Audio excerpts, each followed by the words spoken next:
விஷால் வந்து இது தொடர்பாக கேள்வி கேட்கும்போது சொன்னார், இதை பற்றியே பேசி இதுக்கு ஒரு 100 வீடியோ போட்டு சம்பாதிப்பாங்க அப்படின்னு. ஆமா, நாங்க வேலை பார்த்து சம்பாதிக்கிறோம், அவங்க எங்களை பத்தி பேசி சம்பாதிக்கிறாங்கன்ற மாதிரி காலகாலமா நடக்கிறது. ஆமா, எதுக்காக நீங்க செலிபிரிட்டி ஆவறீங்க?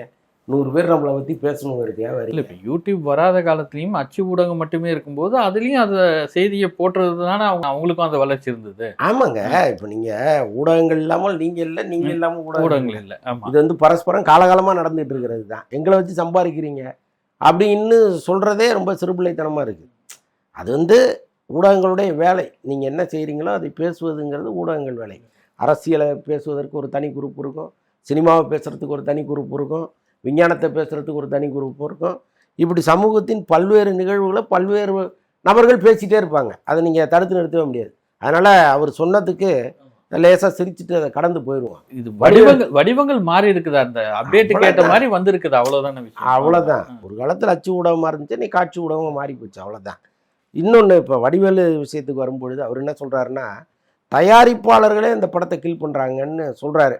எனக்கு தெரிஞ்சு அப்படி பெரும்பாலும் இல்லை. ஒரு தயாரிப்பாளர் இன்னொரு தயாரிப்பாளரின் படத்தை சாகடிக்க ஒருபோதும் விரும்பினதில்லை.